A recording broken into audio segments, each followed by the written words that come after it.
옛날 옛적 부산의 바다 마을에는 바다를 지키는 혜신 할머니가 살고 있었다. 노인은 마을 사람들에게 바다를 다스리고 수호하는 신으로 존경받고 있었다.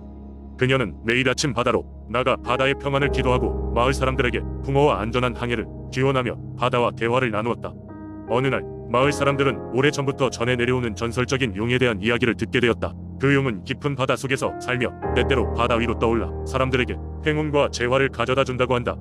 하지만 그 용을 만나면 먼저 겸손함과 순수한 마음을 가져야 한다는 전설도 있었다.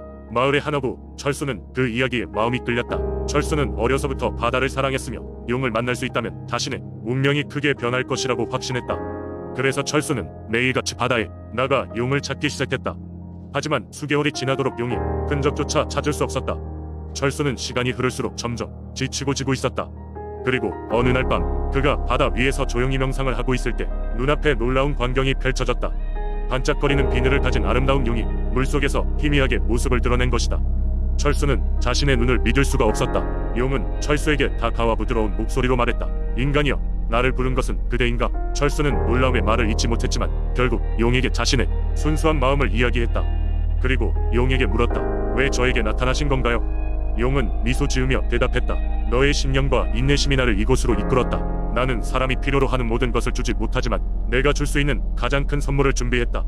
그러면서 용은 바다의 깊은 곳을 비춰주었다. 그곳에는 무수히 많은 진주와 보석들이 반짝이고 있었다. 철수는 용의 선물에 감명을 받았지만 보물을 가져가는 대신 용과 함께 바다의 평안을 기리는 의식을 하기 시작했다. 그는 자신의 이익을 뒷전으로 하고 마을의 번영을 먼저 생각했다. 용은 그 모습에 감동하여 철수에게 큰 힘이 되어줄 수 있는 특별한 바람을 하나 이루어주기로 약속했다. 그 후로 철수는 마을에서 큰 존경을 받는 어부가 되었고 그의 이야기는 전설이 되어 수세대에 걸쳐 부산의 전통 민속신앙으로 남게 되었다. 철수의 이야기는 겸손과 이타심이 결국에는 큰 선과 운을 이끌어온다는 교훈을 전하고 있으며 대신 할머니의 경고처럼 마을 사람들은 언제나 바다와 자연에 대한 감사의 마음을 잊지 않게 되었다. 두 번째 이야기. 옛날 옛적 전라남도의 작은 마을 장흥에는 깊고 신비로운 산들이 둘러싸고 있었습니다. 이 산들 중 가장 높은 곳에는 신비로운 기운이 감도는 사슴산이 있었고 그 산의 중심에는 형형색색의 나무들과 함께 많은 동물들이 살고 있었습니다. 그 중에서도 황금빛 사슴이 이곳의 주인으로 숭배받고 있었습니다. 이 사슴은 단순히 외모로만 특별한 존재가 아니라 오래전부터 마을 사람들에게 여러 가지 형태로 나타나 위기를 구해준 존재로 여겨졌습니다. 어느 날 마을에 전염병이 돌기 시작했습니다. 주민들은 점점 더 많은 사람들이 병에 걸리자 두려움에 떨었습니다. 이때 한 노인이 옛 전설을 떠올렸습니다. 사슴신에게 기도를 드리면 그가 우리를 도와줄 것이다. 마을 사람들은 노인의 말에 따라 사슴산으로 향했습니다. 그들은 산 정상까지 올라가 사슴신에게 기도를 드리고 간절히 도움을 요청했습니다. 그날 밤 황금빛 사슴이 한 마을 사람의 꿈에 나타났습니다. 그 사슴은 마을 사람들에게 자신들의 삶의 터전을 지키기 위해 몇 가지 해결책을 전수해 주었습니다. 산 아래 흐르는 큰 강이물을 사용해 마을을 정화하라. 그리고 천년된 은행나무 아래에 나를 위한 작은 숲을 만들어라. 그러면 너희는 안전해질 것이다. 라고 말했습니다. 다음날 마을 사람들은 서둘러 강물을 가져와 마을 곳곳을 정화했습니다. 그리고 사슴의 지시에 따라 천년된 은행나무 아래에 사슴신을 위한 작은 숲을 조성했습니다. 시간이 흐르면서 전염병은 점차 사라졌고 마을은 다시 평화를 찾았습니다. 마을 주민들은 사슴신을 더욱 숭배하게 되었고 매년 가을이 되면 그를 기리기 위한 축제를 열었습니다. 이 축제는 세월이 지나면서도 계속 이어졌습니다. 사슴신을 기리며 좋은 수확을 기원하고 마을 사람들끼리 서로의 안녕을 빌며 즐기는 이 축제는 장흥의 옛 전통 중 하나로 남았습니다. 이후로도 사슴신은 종종 꿈속에서 마을 사람들에게 지혜를 주며 그들을 돌보아 주었습니다. 장흥의 부모들은 이 전설을 아이들에게 이야기를 들려주며 이곳에는 항상 사슴신이 지켜보고 있다는 믿음을 물려주었습니다. 지금도 장흥에서 그 사슴산을 바라보며 사람들은 숭배와 보호의 의미를 되새기고 살아가고 있습니다. 세 번째 이야기. 옛날 첩첩산중을 지나 동해 바닷가에 이르면 작은 어촌 마을 속초가 있었다. 그 마을 사람들은 수백 년간 바다에서 나오는 풍요로움을 누리며 살았지만 종종 해무에 휩싸인 채 방향을 잃어 조난당하는 경우도 있었다. 그럴 때마다 항구와 인근 산에서는 사람들이 우려 섞인 기도가 울려 퍼졌다. 속초에서는 독특한 전설이 전해 내려오는데 그것은 바로 바다의 수호신으로 믿어지는 해룡에 관한 이야기다. 해룡은 어마어마한 크기를 자랑하는 용으로 바다 깊숙한 곳에 거처를 마련하고 있다고 전해진다.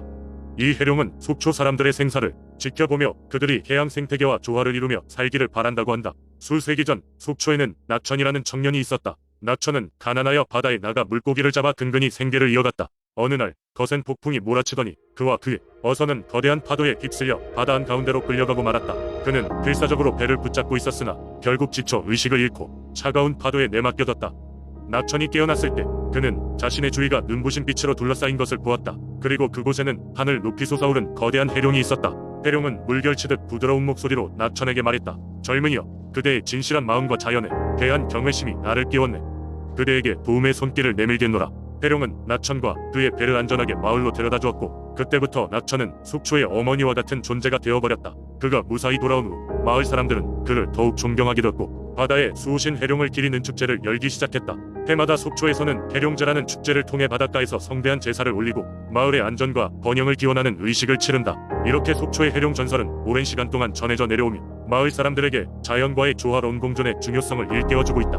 마을 사람들은 그 전설을 마음에 새기며 바다에서의 활동을 더욱 조심스럽게 하고 그들의 삶터전을 소중히 여긴다고 한다. 이는 속초가 지금껏 번영하는데 밑바탕이 된 믿음이다. 네 번째 이야기로는 김해의 작은 마을 봉황동에는 신비로운 이야기가 전해져 내려오고 있다.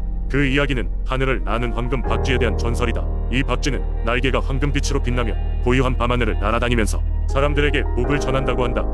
이 전설의 시작은 몇백 년 전 어느 가을밤으로 거슬러 올라간다. 그 밤은 유난히도 고요하고 달빛이 밝게 비추던 날이었다. 평소처럼 일찍 잠자리에 든 마을 사람들은 다음날 신기한 이야기를 듣게 되었다. 마을에 가장 나이가 많은 할머니가 새벽녘에 마을 입구를 걸어다니다가 어떤 찬란한 빛을 목격했다고 한다. 언덕 위 큰 느티나무 가지에 앉아있던 박쥐 한 마리가 갑자기 그 빛을 바라며 날아갔다는 것이다. 처음에는 아무도 그 이야기를 믿지 않았다. 하지만 할머니가 박쥐가 앉아있던 나무 아래서 빛나는 황금 조각을 발견하자 마을 사람들은 할머니의 이야기에 귀를 기울였다. 그날 이후로 황금 박쥐의 존재를 믿게 된 마을 사람들은 매년 가을이 되면 박쥐에게 소원을 비는 풍습을 시작했다. 마을에는 박쥐를 위해 작은 사당을 세우고 밤마다 황금 박쥐가 날아가기를 기원하며 촛불을 밝혔다. 신기하게도 소원을 빌었던 사람들 중 몇몇은 특별한 행운을 맞이했다고 전해진다. 아들의 병이 나은 사람, 잃어버렸던 소중한 물건을 되찾은 사람, 오랜 불화가 해결된 가족 등 그들의 사연은 헤아릴 수 없을 정도로 많았다. 세월이 흐르면서 황금 박쥐의 전설은 점점 더 많은 이들에게 알려지게 되었고, 이제는 외지에서도 이 전설을 듣고 찾아오는 이들이 많아졌다. 마을 사람들은 방문객들에게 하늘을 나는 황금 박쥐의 이야기를 들려주며 그들을 맞이했다. 그리하여 봉황동의 작은 마을은 활기를 띠게 되었다.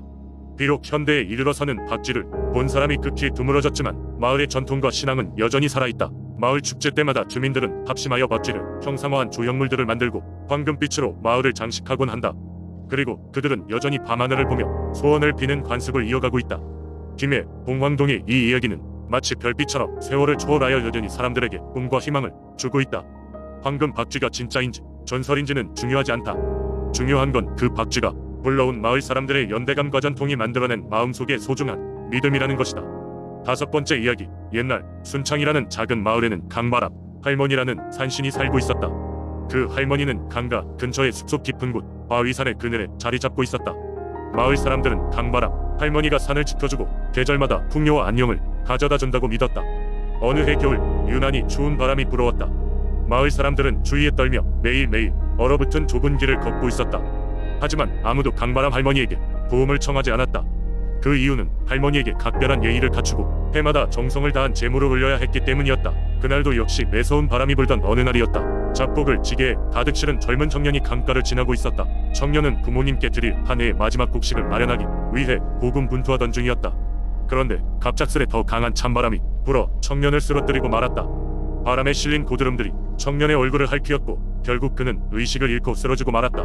마을 사람들은 청년을 찾으려 공동체를 이루어 숲으로 향했다. 그들은 밤새 그를 찾아 헤매다 지쳤지만 누구도 청년의 흔적을 찾지 못했다.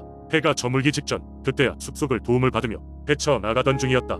순식간에 숲속 나뭇가지들이 흔들리며 한 노인의 모습이 나타났다. 그녀는 바로 강바람 할머니였다. 할머니는 기묘한 미소를 지으며 마을 사람들을 굽어보았다. 그녀의 손에는 청년의 손목에 걸린 손수건이 있었다. 할머니는 다가온 사람들에게 말했다. 너희가 소중히 여기는 이를 찾을 것이라면 나에게 바친 것과 같은 정성을 보여다오. 신성한 곡식 한 줌이라도 마음을 담아주었다면 좋으련만.